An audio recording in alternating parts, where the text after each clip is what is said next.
je vois. Voilà, ok, super. Alors, ce que je vais faire, euh, je souffle. Non, Florian, je te mets co-hôte. Voilà. Je te mets co-hôte. Comme ça, si toutefois il y a des personnes qui arrivent, c'est juste pour, voilà, pour les mettre dans la salle, pour les admettre. La salle est verrouillée, donc ils resteraient dans la salle d'attente. Je vous mets co-hôte comme ça. Si toutefois il y a quelqu'un qui arrive, vous les admettez dans la salle parce que je suis sur la tablette et du coup, j'ai pas la visibilité sur.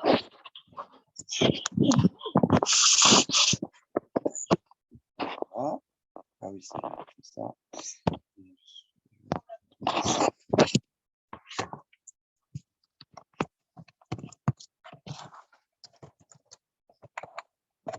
Et on va mettre 2 minutes.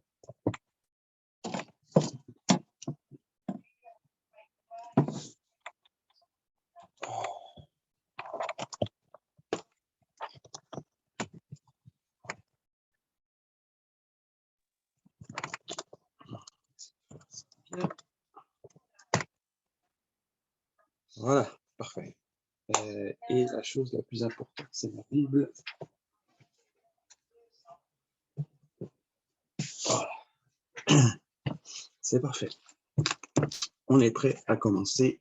En tout cas, cette première partie de cette, on va plutôt dire exhortation, première partie de cette exhortation. Je prie avant de commencer. Éternel mon Dieu, nous te bénissons pour ce que tu es en train de faire. Merci Seigneur pour ce cours, cette classe Seigneur que tu nous permets d'avoir, cette classe qui nous permet de grandir avec toi, de pouvoir Seigneur être enseigné sur les fondements de la vie, les fondements de la vie chrétienne. Nous te bénissons pour tout ce que tu es en train de faire Seigneur. Nous te remercions Seigneur parce que tu es un Dieu merveilleux Père qui nous aide à te comprendre, qui nous aide Seigneur Dieu à marcher avec toi et qui nous donne de l'intelligence afin qu'on puisse encore mieux comprendre ce qu'est la vie chrétienne et encore mieux l'aborder, Seigneur, pour faire ta volonté.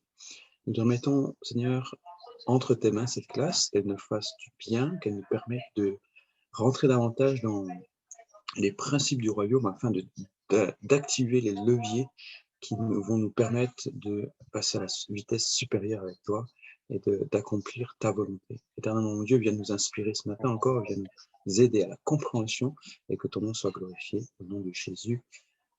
Amen. Amen. Amen. Alors, ce matin, bien-aimés, on va ouvrir la Bible dans le livre de Jean, Jean chapitre 1, pour qu'on puisse comprendre un petit peu alors ce que Dieu a fait pour nous. Jean chapitre 1, dans Jean, alors c'est bien Jean, l'évangile de Jean au chapitre 1. Alors Jean chapitre 1, il nous a dit, au commencement était la parole, et la parole était avec Dieu, et la parole était Dieu.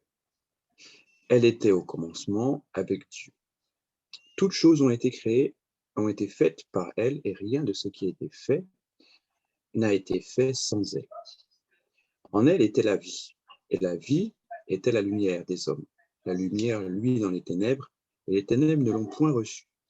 Il y eut un homme envoyé de Dieu, son nom était Jean. Il vint pour servir de témoin, pour rendre témoignage à la lumière, afin que tous crussent par lui. Il n'était pas la lumière, mais il parut pour rendre témoignage à la lumière. Cette lumière était la véritable lumière, qui, en venant dans le monde, éclaire tout homme. Elle était dans le monde, et le monde a été fait par elle, et le monde ne l'a point connue. Elle est venue chez les siens, et les siens ne l'ont point reçue. Mais à tous ceux qui l'ont reçue, à ceux qui croient en son nom, elle a donné le pouvoir de devenir enfants de Dieu, lesquels sont nés non du sang, de la volonté de la chair, ni de la volonté, mais de Dieu. Et la parole a été faite chair, elle a habité parmi nous, pleine de grâce et de vérité. Nous avons contemplé sa gloire, une gloire comme la gloire du Fils unique venu du Père. Jean lui a rendu témoignage et s'est écrié, c'est celui dont j'ai dit, celui qui vient après moi m'a précédé, car il était venu avant moi. Et nous avons tous reçu sa plénitude et sa grâce pour grâce et grâce pour grâce, car la loi a été donnée par Moïse, la grâce et la vérité sont venues par Jésus-Christ. Personne n'a jamais vu Dieu, le Fils unique qui est dans le sein du Père est celui qui l'a fait connaître. Ok, alors j'ai pris ce texte donc de Jean chapitre 1 parce qu'il nous indique quelque chose de très important au-delà de toutes les explications de comment, de qui était Jésus, et on sait que Jésus est venu après Jean-Baptiste, après Jean, mais il était aussi avant puisqu'il était dans le sein du Père, donc c'est-à-dire qu'il était déjà au ciel avant d'arriver, hein, puisque c'est le Fils de Dieu. Ce qui est important, c'est que la Bible nous indique que nous avons été devenus enfants de Dieu. Tous ceux qui ont reçu la parole en sont devenus enfants de Dieu. Et ça, c'est indiqué donc à partir du verset 12. D'accord ? Alors, je vais juste reprendre le verset 10. Elle était dans le monde, et le monde a été fait par elle, et le monde ne l'a point connue. Elle est venue chez les siens, et les siens ne l'ont point reçue. Mais à tous ceux qui l'ont reçue, à ceux qui croient en son nom, elle a donné le pouvoir de devenir enfants de Dieu. Et là, on parle de la parole. En d'autres termes, on parle aussi donc de la personne de Jésus-Christ. Donc déjà, le premier point, hein, la première clé, c'est que nous avons l'assurance que ceux qui croient en Jésus, ceux qui croient en la parole qui nous a été donnée par la parole de Dieu, par la Bible, ceux qui croient en Jésus, qui est la parole, qui est la vérité, eh bien, nous avons tous reçu nous avons tous reçu donc le pouvoir de devenir enfants de Dieu. Nous pouvons tous à ce moment-là devenir enfants de Dieu. Il ne nous est pas parlé du baptême. Ça, c'est très important. C'est-à-dire que le baptême est une manifestation publique de notre engagement personnel. D'accord ? Il faut savoir aussi que le baptême, par exemple, que Jean-Baptiste avait fait au début, c'était un baptême de repentance. C'était pour montrer l'engagement d'une personne, d'accord, vis-à-vis donc de ses semblables, les hommes, et vis-à-vis de Dieu. Donc, c'était principalement un baptême de repentance, d'accord ? Le baptême que nous pratiquons aujourd'hui, c'est aussi un baptême de repentance, puisque la repentance nous conduit en fait à une vie nouvelle, nous conduit aussi à un engagement de vivre en une bonne conscience et de vivre justement une vie avec Dieu. D'accord ? Donc ça, c'est vraiment important qu'on puisse prendre cela vraiment en tête, que c'est vraiment un baptême de repentance.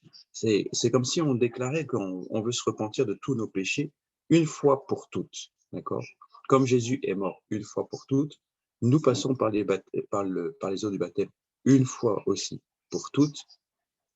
Donc ce baptême de repentance pour dire que quel que soit ce qui va arriver par la suite, nous nous sommes engagés devant Dieu, d'accord ? Et nous nous sommes engagés pour lui. Nous reconnaissons que nous sommes pécheurs, mais nous avons besoin de Jésus.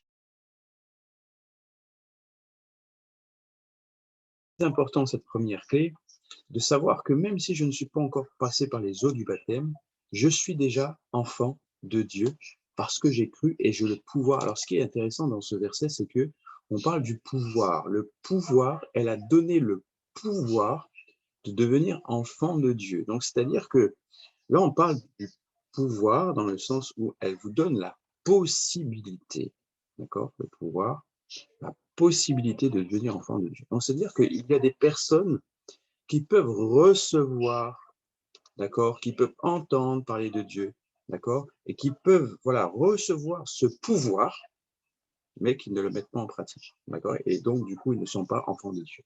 Et ça, c'est très important. C'est-à-dire que ce n'est pas, c'est une possibilité, d'accord, c'est un pouvoir qu'on vous donne. On nous donne un pouvoir. Lorsqu'on vous donne un pouvoir, vous n'êtes pas obligé de l'exercer, d'accord. On vous donne cette possibilité, vous n'êtes pas obligé de le faire. Ce n'est pas obligatoire, ce n'est pas inné non plus, d'accord? Mais à tous ceux qui l'ont reçu, la parole, Jésus, à tous ceux qui l'ont reçu, elle a donné la possibilité de devenir enfant de Dieu. Donc aujourd'hui, nous avons cette possibilité de devenir enfant de Dieu. Jocelyne, tu as cette possibilité de devenir enfant de Dieu, même si tu n'es pas encore passé par les eaux du baptême, et c'est pour cette raison ensuite que tu veux passer par les eaux du baptême, parce que tu es devenu enfant de Dieu.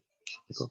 Donc ça, c'est vraiment un premier point important dans notre étude de quelle est notre relation avec Dieu avant le baptême et après le baptême. Comme je l'ai dit encore la semaine dernière, lorsqu'on parlait un petit peu du Saint-Esprit, je répondais à la question de Jocelyne, la question piège que je lui avais posée. Est-ce que même avant le baptême, est-ce que tu es sauvé ou pas? Et bien entendu, la réponse est oui.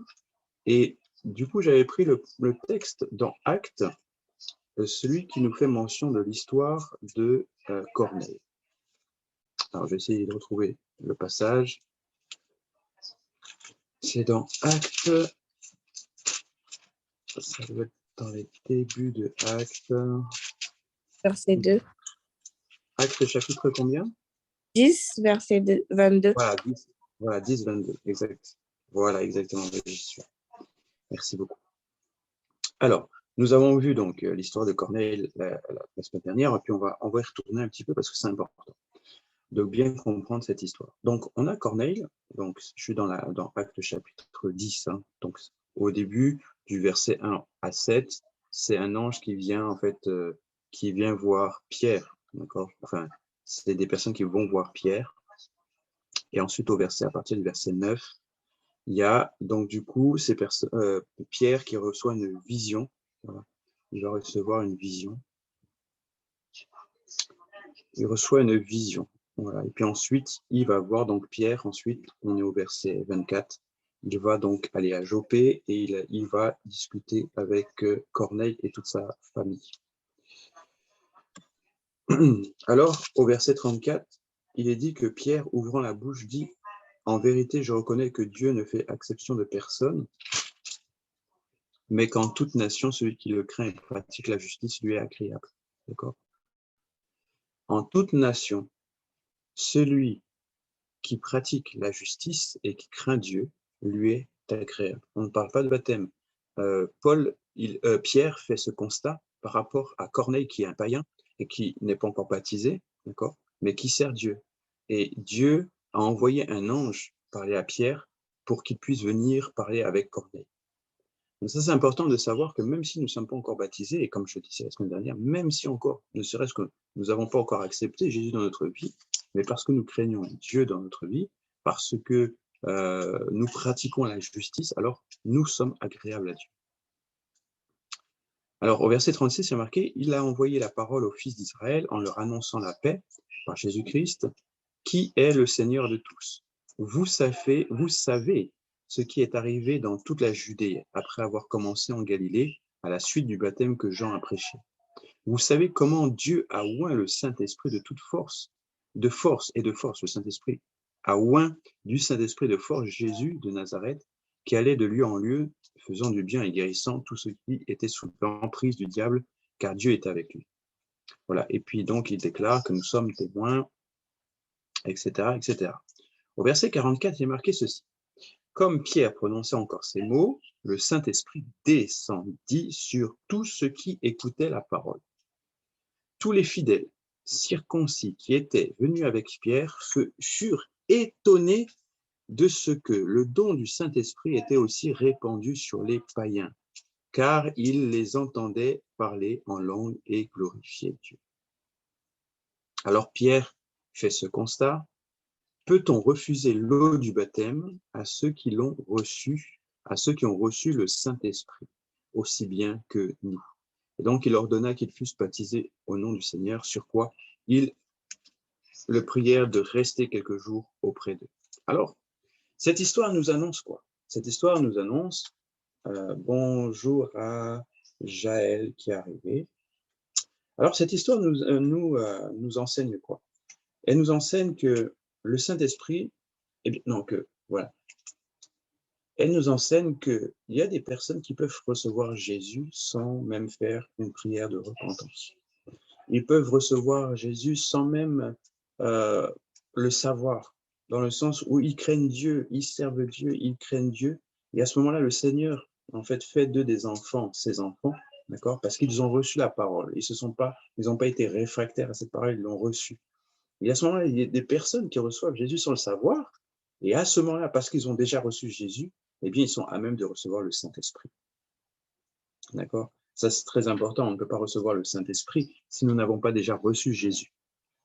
D'accord? Mais des fois, il y a des personnes qui reçoivent Jésus au même moment, en fait. En fait, là, au verset, pardon, hein, dans les versets, alors qu'ils écoutaient la parole, d'accord? Donc, c'est-à-dire que pendant que Pierre est en train de leur expliquer quelque chose, ils ont été touchés par cette parole. Et cette parole a créé en eux comme une clé qui ouvre la porte, voilà, la porte de leur cœur. Et au moment où la parole est rentrée dans leur cœur et qu'ils ont ouvert leur cœur, ils ont cru à cette parole, ils ont eu le pouvoir de devenir enfants de Dieu. D'accord? Parce qu'ils ont reçu la parole. Alors, ils avaient eu ce pouvoir de devenir enfants de Dieu. Et parce que le pouvoir, voilà, parce qu'ils ont reçu le pouvoir de devenir enfants de Dieu, le Saint-Esprit est descendu dans leur cœur et ils ont été baptisés du Saint-Esprit. D'accord? Donc ça, ils n'étaient pas encore baptisés. Et c'est qu'après que Pierre dit, eh bien, peut-on refuser à quelqu'un qui vient de recevoir le Saint-Esprit d'être baptisé?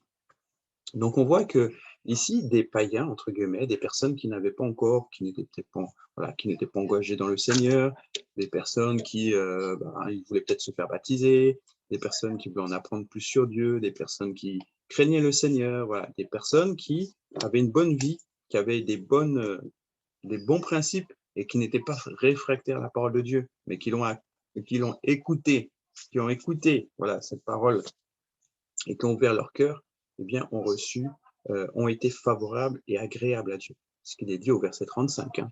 Celui qui pratique la justice et qui le craint est agréable. D'accord? Donc, il a été agréable à Dieu. À combien plus forte raison que nous, aujourd'hui, qui avons reçu Jésus, je parle pour ceux qui ne sont peut-être pas encore baptisés, qui ne sont pas encore baptisés comme Jocelyne, à ce moment-là, en étant agréable, en craignant Dieu, non, enfin, en craignant Dieu et en pratiquant la justice, tu deviens agréable à Dieu. D'accord? Tu deviens agréable à Dieu. Et puis, j'aimerais aussi dire, pour ceux qui ne sont pas encore baptisés, que c'est votre intention de cœur qui compte. D'accord? Vous avez déjà entrepris la démarche de vouloir vous faire baptiser. Vous êtes en train de régulariser votre situation, entre guillemets, avec Dieu. Et c'est l'intention qui compte. C'est-à-dire que avant même de passer par les eaux du baptême, démontrant publiquement votre foi et votre attachement à Dieu, eh bien, spirituellement, dans votre cœur, vous avez déjà démontré à Dieu, publiquement aux anges, publiquement aux démons, que vous êtes à Christ une fois pour toutes. Et ça, c'est important qu'on puisse bien comprendre que notre relation avec Dieu ne commence pas au moment du baptême. Notre relation avec Dieu, vous savez, il y a certains qui disent « Ah oui, depuis que je me suis fait baptiser, je ressens que je prie plus. Depuis que je me suis fait baptiser, je ressens que vraiment le Seigneur est davantage avec moi. Depuis que je me suis fait baptiser, eh bien, je ressens que voilà, Dieu est dans ma vie davantage. » Bon, je ne vais pas dire que ce sont des menteurs. Je vais dire oui, effectivement, parce qu'ils ont pris cet engagement, eh bien, il y a des choses qui se passent. Sinon, le baptême ne servira à rien. Le baptême sert effectivement à purifier votre corps, votre âme et votre esprit. En tout cas, c'est surtout votre âme, votre corps. Votre esprit est déjà purifié lorsque vous recevez Jésus dans votre vie, d'accord? Mais sachez que vous pouvez aussi pratiquer ces choses avant de recevoir le baptême. Avant de recevoir le baptême d'eau, je parle du baptême d'eau, avant de recevoir le baptême d'eau, dans votre esprit, vous êtes déjà baptisé. Parce que ce n'est pas le baptême d'eau qui sauve, ce n'est pas la démonstration publique qui sauve, mais c'est la démonstration spirituelle intérieure devant Dieu qui sauve. Donc, vous pouvez pratiquer et être un chrétien fervent même avant d'être baptisé. Le baptême n'est pas, comment dirais-je, n'est pas un certificat ou un diplôme que vous passez pour aller en classe supérieure. C'est simplement, le baptême vient simplement sceller votre année diplômante avec le Seigneur. Mais ce n'est pas un diplôme. Voilà, ce n'est juste que l'exercice obligatoire, entre guillemets, pour que le corps soit renouvelé, voilà, que l'âme soit renouvelée aussi, soit purifiée. Parce que notre esprit, lorsqu'on reçoit Jésus, eh bien, notre esprit a été purifié. On accepte Jésus dans notre vie. C'est-à-dire que le Saint-Esprit vient habiter dans notre cœur. Pas dans notre cœur, en tout cas dans notre âme, dans notre esprit. Voilà. Si vous ouvrez votre cœur en deux, vous n'allez pas voir le Saint-Esprit. Mais lorsqu'on accepte Jésus dans notre vie, le Saint-Esprit vient dans notre vie. Et il vient purifier notre esprit qui a été souillé. Rappelez-vous, nous sommes faits en trois, on ne va pas dire trois parties, mais trois dimensions. Nous avons l'âme, nous avons le corps, nous avons l'esprit, l'âme et le corps. Lorsque Jésus vient dans notre vie, on parle qu'il vient dans notre cœur, il vient dans notre esprit. C'est-à-dire qu'il vient purifier notre esprit. Il vient laver notre esprit. S'il y avait un démon qui était dans notre esprit, il vient le dégager, ce démon-là.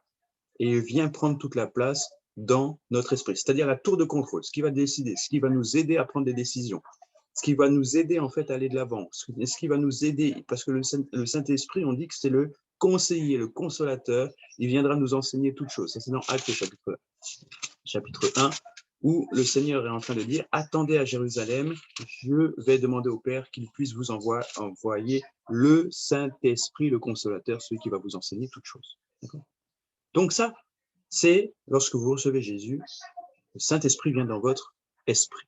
Il vient le purifier. D'accord? La deuxième chose, c'est que il faut que votre âme soit purifiée, il faut que votre corps soit purifié. D'accord? L'âme, c'est le siège de nos sentiments, nos émotions. D'accord? Le corps, c'est celui qui fait ce que l'âme lui dit. Et l'âme, elle va être soumise à l'esprit. Donc, c'est normal que Jésus vienne dans le corps parce que c'est lui qui contrôle l'âme et le corps. C'est bien que le Saint-Esprit vient dans l'esprit parce que c'est l'esprit qui contrôle l'âme et qui contrôle le corps. Le corps, lui, c'est juste un pantin. D'accord? C'est le véhicule. Donc le corps, lui, il ne fait que ce que l'âme et l'esprit lui disent de faire. Donc, le corps, il va simplement suivre l'âme et l'esprit. Il va lui dire, et le corps va faire ce que l'âme lui dit de faire. Voilà, nous sommes tous reliés. Alors, je reprends pour qu'on comprenne bien. Nous avons l'esprit, vous avez l'âme qui est soumise à l'esprit, et nous avons le corps qui est soumis à l'âme. Le corps va faire ce que l'âme lui dit, mais l'âme va faire ce que l'esprit lui dit. Nous sommes reliés. Donc, quand le Saint-Esprit vient dans notre vie, eh bien, il vient à la tour de contrôle. Il vient dans l'esprit. Il vient pour contrôler, enfin, il vient pour nous aider, d'accord, à reprendre le pouvoir sur l'âme, d'accord, afin que le corps puisse marcher dans la nouveauté de vie que l'esprit vient dire, que le Saint-Esprit vient dire à notre esprit. Donc, nous voyons que pour purifier l'âme et le corps, il faut quelque chose qui va venir purifier l'âme et le corps. D'accord? Et le corps, lorsqu'on nous passons par les eaux du baptême, le corps vient, il est purifié, il est enseveli avec Christ et le corps est purifié. Et le fait que le corps soit purifié, que l'esprit soit purifié, eh bien ça oblige l'âme aussi, à être purifiée. L'âme, c'est un peu, comment je vais bien vous expliquer là. L'âme, c'est votre moi intérieur. L'âme, c'est celui qui a appris des expériences de la vie, de la culture, de la conscience, de la vie de famille. L'âme, c'est celle qui, voilà, ce sont les désirs de l'homme, les désirs qu'on parle de la chair. Les désirs de la chair, c'est l'âme. L'âme, c'est les désirs que nous avons, les désirs naturels, charnels, humains. C'est l'âme. Sauf que l'âme a des désirs, mais la Bible dit dans Galates chapitre 5, la Bible dit que l'âme, l'homme, la chair a des désirs contraires à ceux de l'esprit. D'accord? Alors, je vais revenir un peu, on va aller dans Galates. Galates, qui est juste après Corinthiens, et juste avant Éphésiens. On est dans Galates chapitre 5. Galates chapitre 5, et je vais prendre à partir du verset 16. D'accord? Alors, je me demande si je ne vais pas prendre avant. On va revenir un peu sur Galates chapitre 5 la semaine prochaine. Je prends à partir du verset 16. Je dis donc, marchez selon l'esprit, et vous n'accomplirez pas les désirs de la chair, car la chair a des désirs contraires à ceux de l'esprit, et l'esprit en a de contraires à ceux de la chair. Ils sont opposés entre eux, afin que vous ne fassiez point ce que vous voudriez. Si vous êtes conduits par l'esprit, vous n'êtes point sous la loi. Or, les œuvres de la chair sont manifestes. Voilà, et là, il est en train de nous décrire ce que sont les œuvres de la chair. N'oubliez pas que lorsque nous parlons de la chair, c'est l'âme. L'âme. Le corps n'est que l'enveloppe, n'est que le véhicule de ce que l'âme l'oblige à faire. Donc, voici les œuvres de la chair. Je suis au verset 19. Ils sont manifestes. Ce sont l'impudicité, la magie, non, l'impureté, la dissolution, l'idolâtrie, la magie, les inimitiés, les querelles, les jalousies, les animosités, les disputes, les divisions, les sectes, l'envie, l'ivrognerie, les excès de table et les choses semblables. Je vous dis d'avance, comme je l'ai déjà dit, que ceux qui commettent de telles choses n'hériteront pas le royaume de Dieu. Mais il poursuit, et il dit « mais le fruit de l'esprit, c'est l'amour, la joie, la paix, la patience, la bonté, la bénignité, la fidélité et la douceur, la tempérance. La loi ne sont pas contre ces choses. Ceux qui sont à Jésus-Christ, très important, ceux qui sont, je suis au verset 24, donc Galates chapitre 5, verset 24, ceux qui sont à Jésus-Christ ont crucifié la chair avec ses passions et ses désirs. Si nous vivons par l'esprit, nous marchons aussi selon l'esprit. Ne cherchons pas une vaine gloire en nous provoquant les uns les autres, en nous portant envie les uns aux autres. Bien. Alors, les œuvres de la chair, d'accord, comme vous l'avez compris, ce sont les œuvres qui passent par l'âme. Le corps est purifié, le corps va faire ce que lui dicte l'âme et l'esprit, d'accord. Mais l'âme a tendance, à cause de son ancienne nature charnelle, a tendance à vouloir pratiquer les œuvres, voilà qu'on appelle les œuvres dites de la chair, d'accord. Mais on voit bien que dans ce passage, au verset 17, la chair a des désirs contraires à ceux de l'esprit. C'est-à-dire que le Saint-Esprit, l'Esprit qui habite en dedans de nous, a aussi des désirs, d'accord, mais qui sont contraires à ceux de la chair. Et c'est pour cette raison que nous avons toujours ce combat au-dedans de nous, cette dualité, d'accord. Ce combat ne cessera pas, même si vous pouvez être baptisé, hein, pour ceux qui vont se faire baptiser, cette dualité sera toujours là. Ce combat, ce choix sera toujours là. Est-ce que je pratique les œuvres de la chair ou est-ce que je pratique les œuvres de Dieu? Et cette fois-ci, vous aurez le choix, parce que le Saint-Esprit est venu casser quelque chose au-dedans de nous, en tout cas pour nous réparer. Il est venu mettre un terme à notre nature pécheresse dans notre vie, d'accord?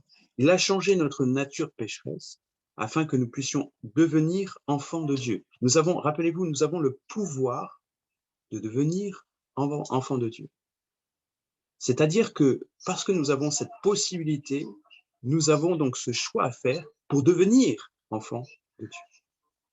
Et nous livrons bataille à notre âme tous les jours pour la rééduquer, d'accord? Non pas seulement selon ses désirs à elle, mais selon les désirs de Dieu, de cette nature sainte. Au-dedans de nous, par l'Esprit Saint, nous savons ce qu'il faut faire.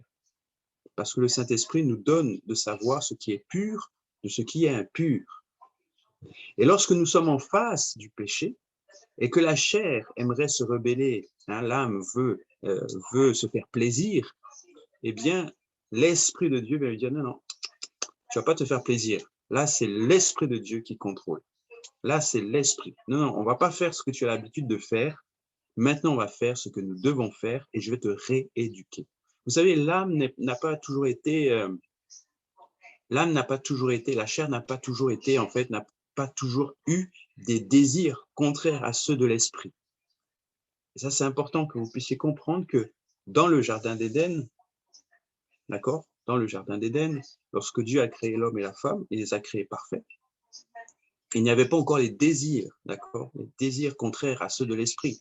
Ils étaient un. Il n'y avait pas encore ces désirs contraires à ceux de la chair. Il n'y a que lorsque le péché est entré en Adam, que à ce moment-là, les désirs charnels sont nés, d'accord? Il y a eu la convoitise, il y a eu donc toutes ces choses qui sont venues par la suite, les disputes, l'ivrognerie, la division, les sectes, les excès de table, la dissolution, l'impudicité, l'impureté, etc. Toutes ces choses sont venues et c'est vraiment c'est le péché qui est entré dans l'homme, qui produit ces choses et ces passions. Mais gloire soit rendue à Dieu parce que lorsque nous acceptons Jésus dans notre vie, nous recevons le pouvoir de devenir enfants de Dieu et ce pouvoir nous permet de dire non. Nous avons reçu l'autorité, le pouvoir en tant qu'enfants de Dieu de dire non à ces choses et à poursuivre notre chemin, à marcher selon l'esprit et non plus selon la chair, selon l'âme, selon les désirs et les passions. Vous savez, il y a des gens qui marchent selon leurs passions. Ils ne font que ce qu'ils désirent faire de charnel, de passionnel, de péché. Il y en a qui vivent comme ça. Un coup, c'est l'alcool, un autre coup, c'est l'impudicité, un autre coup, c'est l'idolâtrie, la magie, d'autres coups, c'est l'animosité, les disputes. Et ils vivent, voilà, selon les désirs de la chair. Ils sont comme téléguidés par la chair et c'est l'âme qui prend le contrôle. L'âme fait ce qu'elle veut, l'âme est dans la joie, l'âme elle est heureuse parce que elle fait ce qu'elle veut. Voilà, ses désirs sont répondus, donc l'âme est contente. Mais nous, eh bien, nous devons rééduquer notre âme. Et lorsque nous venons à Jésus, lorsque nous acceptons Jésus dans notre vie, nous avons le pouvoir de rééduquer notre âme. En fait, c'est ça le pouvoir qui nous a été donné de devenir enfants de Dieu, c'est le pouvoir de rééduquer. Il y a une séparation entre notre esprit et notre âme, et il y a une autorité que Dieu nous donne de pouvoir dire maintenant, non, ça suffit, mon âme, tu te tais. Non, ça suffit maintenant, mon âme, tu n'auras pas ça. Non, ça suffit maintenant, mon âme, même si la chair réagit. Non, je refuse. Et parce que nous sommes en Jésus, nous avons reçu le pouvoir de devenir enfant de Dieu, c'est-à-dire de marcher selon l'Esprit. Amen. Voilà. Donc là, c'était vraiment la première partie que je voulais aborder avec vous. La semaine prochaine, on reviendra sur Galates chapitre 5 pour détailler davantage encore cette liberté que nous avons en Jésus. Et puis aussi pour rentrer dans l'intimité avec Dieu que je peux avoir même avant mon baptême, c'est-à-dire que je ne suis pas obligé d'attendre de me faire baptiser pour rentrer dans les profondeurs de l'esprit. Corneille est rentré dans les profondeurs de l'esprit, il a reçu le baptême du Saint-Esprit, il s'est mis à parler en langue, et ça montre aussi qu'il était déjà attaché fortement à Dieu avant de pouvoir être baptisé. Donc la semaine prochaine, on parlera, maintenant vous avez mieux compris ces trois plans dans l'être humain, l'âme, l'esprit, l'âme, le corps, et comment Jésus vient dans notre vie, comment il vient la transformer, et ce qu'est ce pouvoir de nous donner d'être enfants de Dieu. Eh bien, la semaine prochaine, on continuera donc sur ce même thème, et puis on rentrera plus dans l'intimité. Comment je peux faire pour prier, comment je peux faire pour méditer, comment je peux faire pour adorer, c'est quoi l'adoration, et tous ces thèmes, en fait, finalement, se retrouvent dans ce même thème, ce même grand thème, hein, pour pouvoir mieux, quelle est ma relation avec Dieu avant le baptême et après le baptême, d'accord. Comme vous avez vu, eh bien, ce thème est large et on va faire rentrer plein de choses dedans, justement pour notre vie spirituelle, notre cohésion spirituelle, pour marcher avec les bons principes de vie avec Dieu. Voilà, bien-aimés, j'ai terminé le cours pour aujourd'hui. C'était peut-être un petit peu plus court que les autres, mais c'était efficace, je pense. Avez-vous des questions?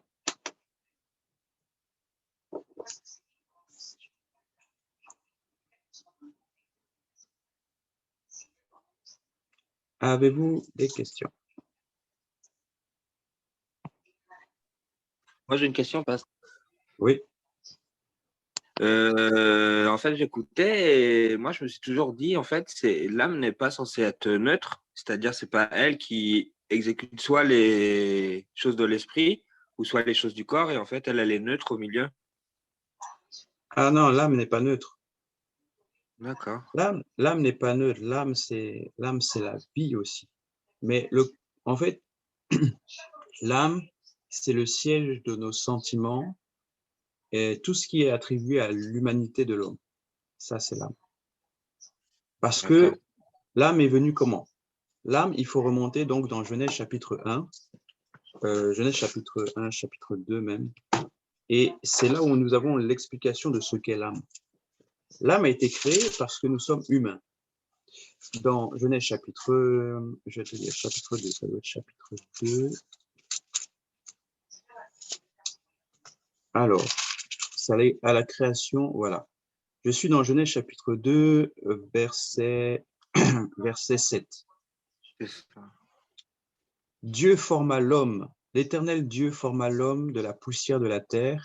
Il souffla dans ses narines un souffle de vie, et l'homme devint un être vivant. Dans d'autres versions, tu verras que l'homme est devenu une âme vivante. Même vivante, oui. Parce que l'homme a reçu le souffle de Dieu dans ses narines, alors il est devenu un être vivant, une âme vivante.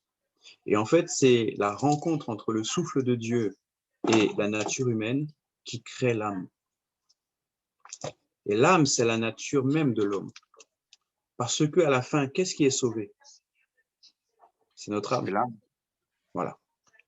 Donc, c'est-à-dire que si c'est notre âme qui est sauvée, c'est notre âme qui doit être purifiée. Si notre âme doit être purifiée, ça veut dire qu'actuellement, elle est en voie de purification, donc c'est-à-dire qu'elle n'est pas pure. Il y a des choses à enlever, il y a des choses à rééduquer dans l'âme. Et l'âme n'est pas neutre, justement. L'âme, c'est elle qui va tout garder en mémoire. C'est le disque dur. C'est la mémoire morte, là. Le gros disque dur, on va tout stocker dedans, ça c'est l'âme. Okay. L'âme, c'est le gros disque dur qui stocke tout. L'esprit, c'est la mémoire vive pour ceux qui sont un peu plus dans l'informatique. Voilà. L'esprit, voilà, c'est la mémoire vive. Et le corps, c'est l'ordinateur. D'accord. Mais là où on va tout stocker, les souvenirs, les douleurs, les souffrances, voilà. Tout ce qui est stocké, les joies, les peines, c'est dans l'âme. Et c'est l'âme qui est réclamée par Satan. L'âme, c'est notre enjeu spirituel. Parce que notre esprit est déjà sauvé. D'accord? Notre corps, il n'est pas utile, en fait, il n'est pas utile. Si nous mourons, hein, si nous mourons, si nous sommes brûlés, tout le corps, il va être recréé par Dieu. L'homme, lorsque nous montons à Dieu, lorsque Jésus va venir nous sauver, il va nous renouveler, il va il va nous redonner un corps nouveau.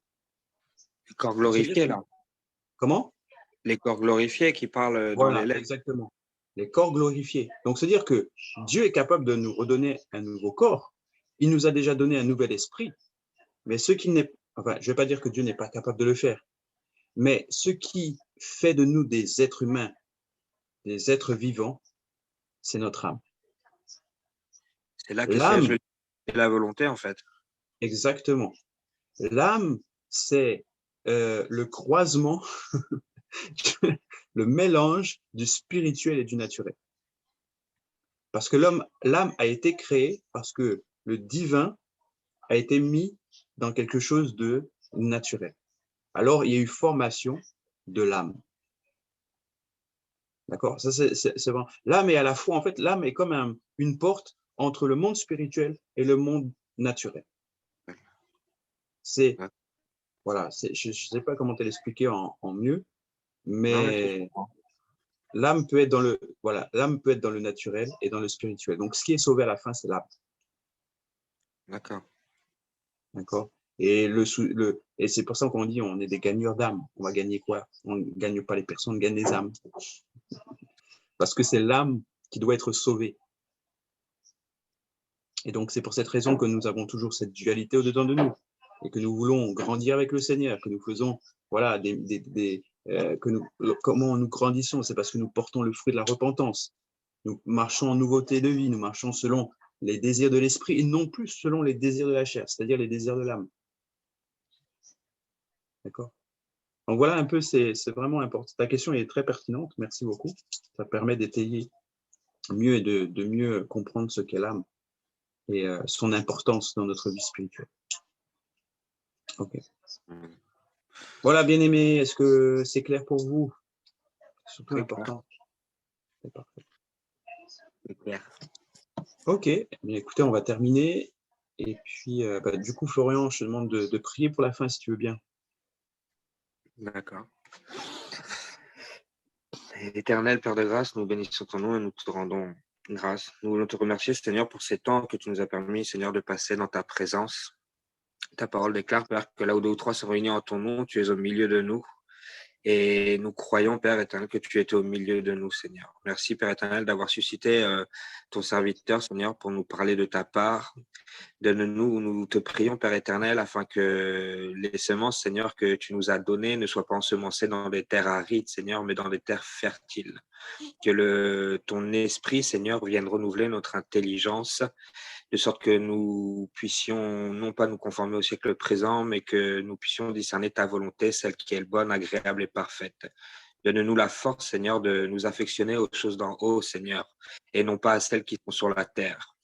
Ta parole, Père éternel, nous enseigne que ce n'est ni par notre force, ni par notre puissance, mais que c'est par ton esprit. Et alors que nous sommes devant toi, Père éternel, nous voulons reconnaître que nous ne pouvons rien, que nous ne savons rien et que nous ne sommes rien sans toi et que c'est toi qui nous accordes la grâce de pouvoir être, de pouvoir savoir et de pouvoir faire, Père éternel. Que ton nom soit loué, Père éternel, et que toute la gloire te revienne pour ces temps. Merci pour cette journée, Seigneur, que tu nous accordes la grâce de vivre. Bénis-la pour tout à chacun, Seigneur, toi qui connais les cœurs, les circonstances et les situations de chacun. Que ta main soit sur chacun d'entre nous, Père éternel. Que ton nom soit loué et que toute la gloire te revienne. Dans le nom de Jésus, nous t'avons prié. Amen. Amen. Amen. Amen. Amen. Amen. Amen. Ok, Amen. je vous souhaite à tous une très bonne... Amen. Ok, ben demande-les de tasser le cadenas alors. Allez, je vous souhaite une bonne journée. On se dit à demain, ou bien cet après-midi, ceux qui seront au mariage, à demain pour ceux qui seront à l'église. Et puis sinon, on se retrouvera dans la semaine dans les réunions. Je vous souhaite une bonne journée. Bonne Bonne journée, journée. pasteur. À demain. Bonne journée, tout le monde, soyez bénis. Soyez Bonne bénis. journée.